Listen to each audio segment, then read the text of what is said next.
Hello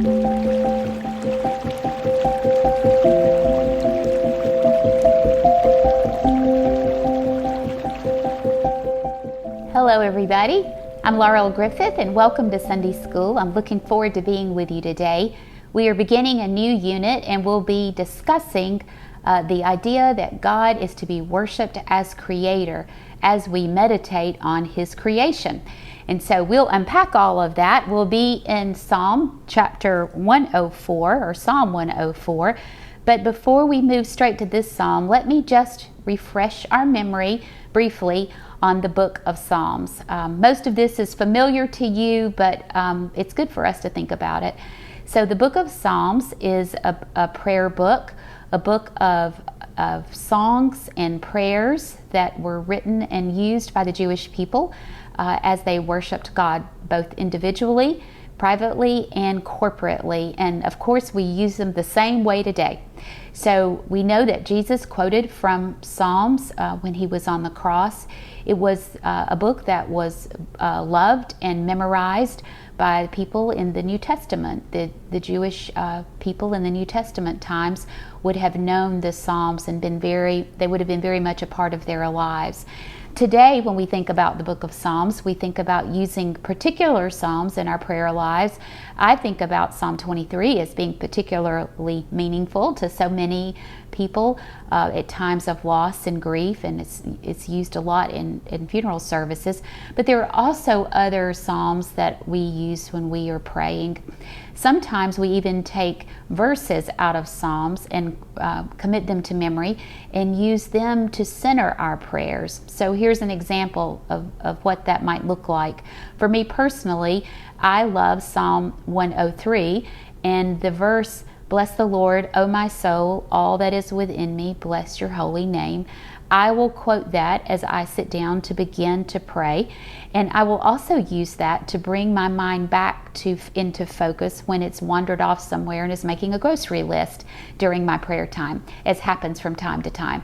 And so having a verse from Psalms can be very meaningful in terms of not only expressing your entire prayer, but also being able to help you focus on prayer.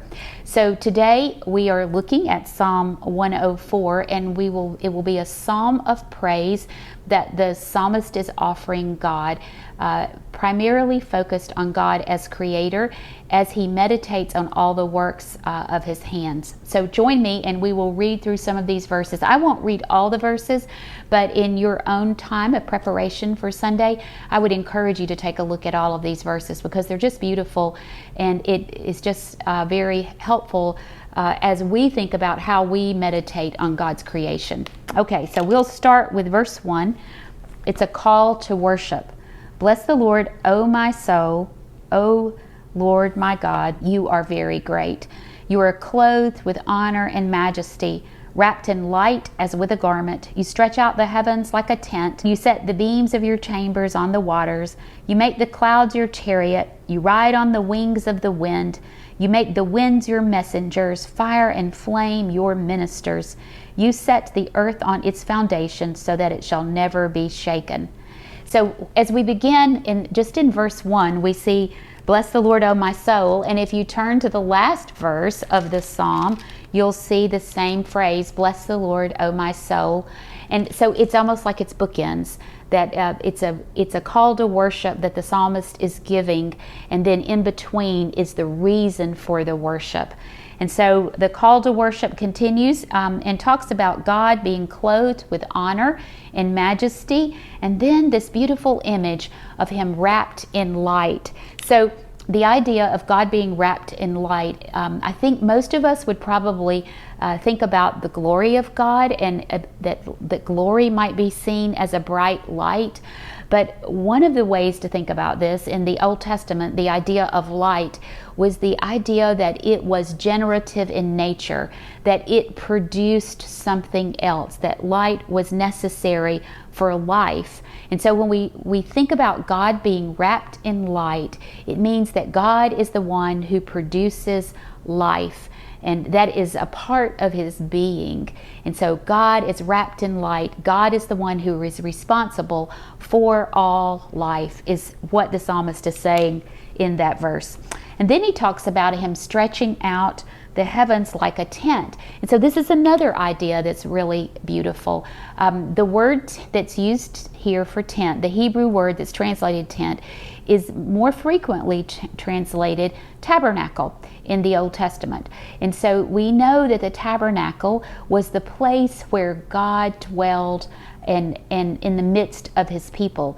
And so when the psalmist is saying that he has stretched out the heavens like a tent, he is essentially saying that God lives in the universe, that the realm of God's kingdom is the universe, that God is not limited to one particular space or one particular area, but God is at home in the universe. God rules the universe. And so God is the one who brings light or life. He is clothed and wrapped in light, and his home is the universe. He rules the world. And so what a beautiful picture, a poetical picture of the majesty and the power of God. And then he has said, the psalmist has said, described the power of God and used the images of wind. He has used the image of water, wind, fire, and earth. And so we see these as elements, and we think about these elements as having power in the world, that water brings floods, that fire spreads and causes great fear and damage. We think about wind whipping around, and that earth is something that it can tremble. And the psalmist is saying that all of these elements, the whole world, everything has been created and is controlled by God. God is sovereign. God brings life. God has all the power, and God rules the entire universe. So that is why the psalmist is worshiping and praising God. Now then he turns his attention to how does God provide for his creation. And you can see this in the following verses. If you look at verse 10, and it goes, I think, on through 18, you will see that God provides for his creation. So what God creates, he also sustains. So I want to read verse 13, just call your attention to this one in particular. From your lofty abode you water the mountains. The earth is satisfied with the fruit of your work. So God brings the earth satisfaction. God brings the earth what it needs. God gives his good world everything that his good world needs to survive, but not only survive, but to thrive and to bear fruit. And so God creates and God sustains his creation. Well, let's continue to read, because we're going to see where you and I, where human beings, fit into all of this. You cause the grass to grow for the cattle and plants for people to use, to bring forth food from the earth, and wine to gladden the human heart, oil to make the face shine, and bread to strengthen the human heart. So here we see that God has not only created human beings, but he also is providing for human beings, and he's doing so in a way that brings joy to our lives. You know, the beautiful thing about the good gifts of God is the variety and just the extent to there's no limit to what God has done to provide for us. I'm reminded of the verse in Psalms, "Oh, taste and see that the Lord is good." Just the abundance of his provision for his people. And he is not only concerned about our physical well-being, but the idea that he's giving us good gifts that make the heart glad. He is concerned about our emotional well-being. So all of the things that we have that are good, every good and perfect gift comes from God, is what James says. And I think we can agree and echo that when we think about creation, that all that God has done to provide for us.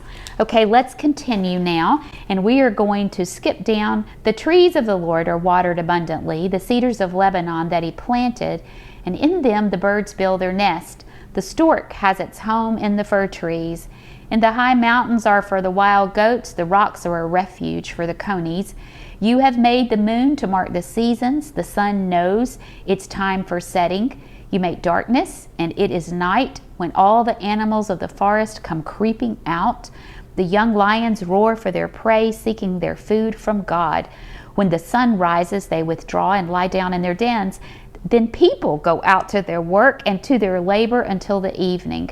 So here what we see is that God waters the trees, and then the birds take refuge in the trees. So there is this idea that the creation of God's hand are interdependent and related to one another, that these the plants and the animals, there is a reason that they are together. They depend upon one another, they benefit one another, and human beings are a part of that mix.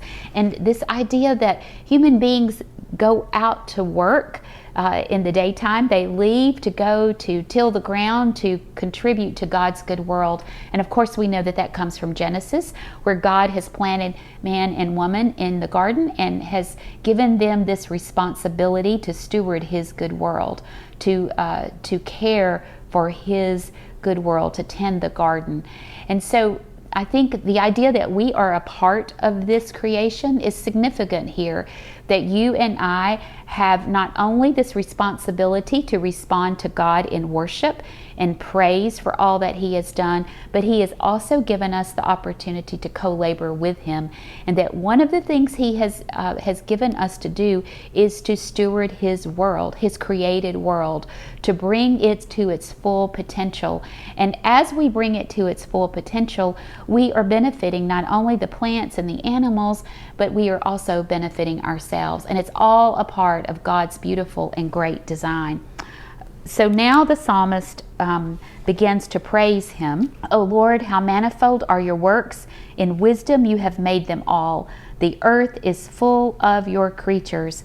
So the idea here of wisdom is not only an intellectual knowledge, that God had the knowledge of how to design the world, but it encompasses also the skill, the technical skill, to be able to bring this into existence. So the idea is that God is both architect and artisan, that God is not only the one that has designed the plan, but he is the one that has brought it into fruition.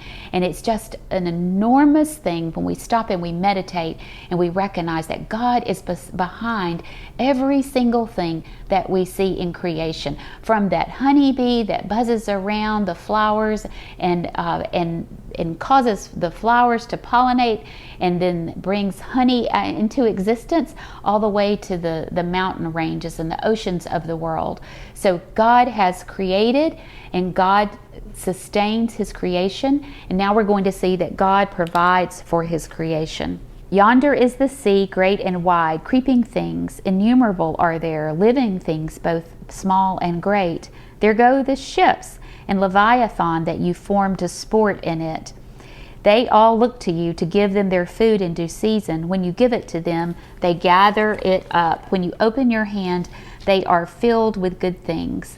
Okay, so let's go back and look at this idea of Leviathan, because if you're like me, Leviathan has always been sort of perplexing when it shows up in the Old Testament. And it's really this being that the writers in the Old Testament, the Hebrew people and the ancient peoples would have seen as being like a sea monster. And perhaps it was really some kind of large whale that they were referring to. But for whatever, whether it was real or imagined, it was the idea that there was this monster of the deep. And here what the psalmist is saying, that even God has created even Leviathan, and that not only has God created Leviathan, but God enjoys Leviathan, that God has sport. He enjoys hanging out with Leviathan. There is no harm in this creature, God is not concerned about anything that He has made. God is not intimidated by any creature that He has designed and brought into being, even this sea creature that they were so afraid of. And that God provides for all of these creatures. He is the one that opens His hands to them, and when He opens His hands to them, there is only good there, only His good gifts that they are able to receive. When you send forth your Spirit, they are created and renew the face of the ground. So the idea here is that God is the one who breathes life. Sending forth the Spirit is the same word that Old Testament writers would have used for breath.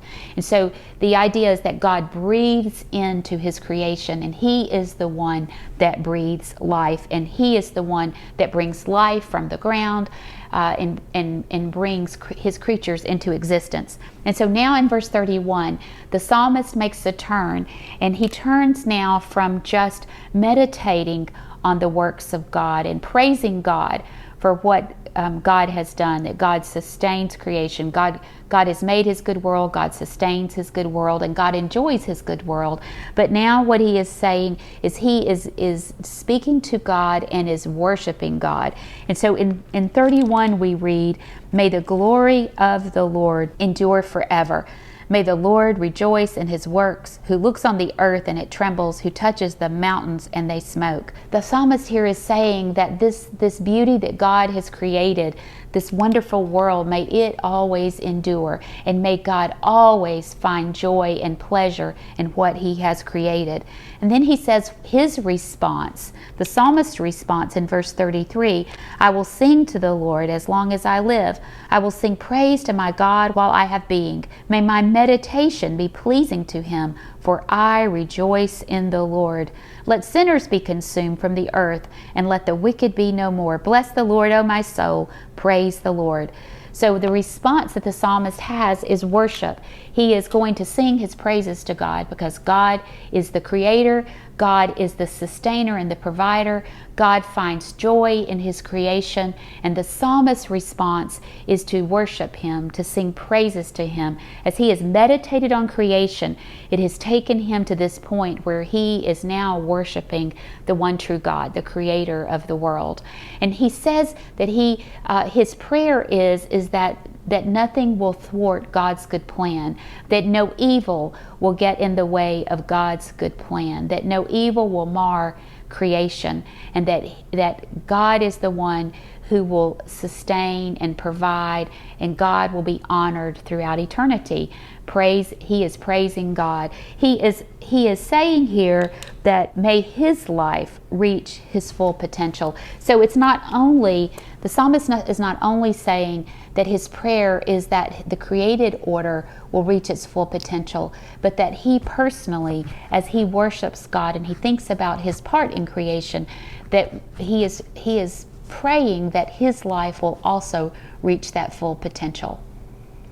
Now, as we think about this psalm and what the message is for you and for me today, I think of, first of all, it's just a beautiful psalm to use in terms of our own worship and our own time with God, where we meditate on this psalm and we have this greater insight into God as creator and sustainer and provider of His good world. So this psalm leads us into worship, personal worship, but I think it's also a call to you and me, a reminder of the reason that we have been created, that God has created us in His image, and He gave us an assignment, and that was to have dominion over His good world.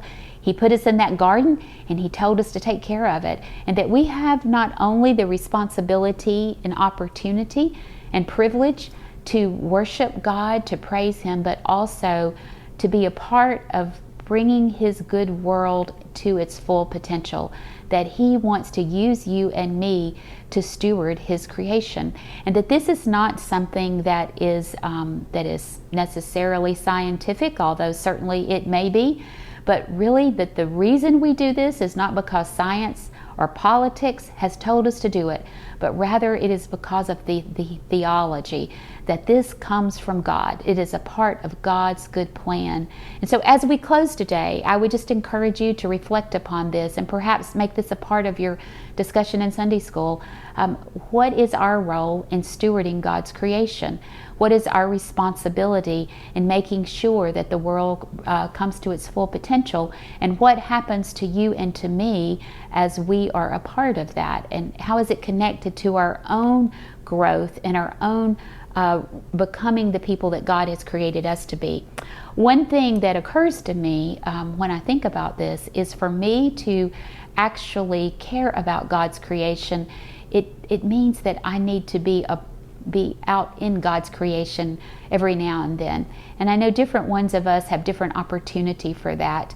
But I would just encourage you in this time of spring where we have this lovely weather around us, that it might be a good time to get out in God's good world, to not only enjoy creation, but also to allow God's creation to cause us to meditate on all God has done and to give Him the worship that He so deserves.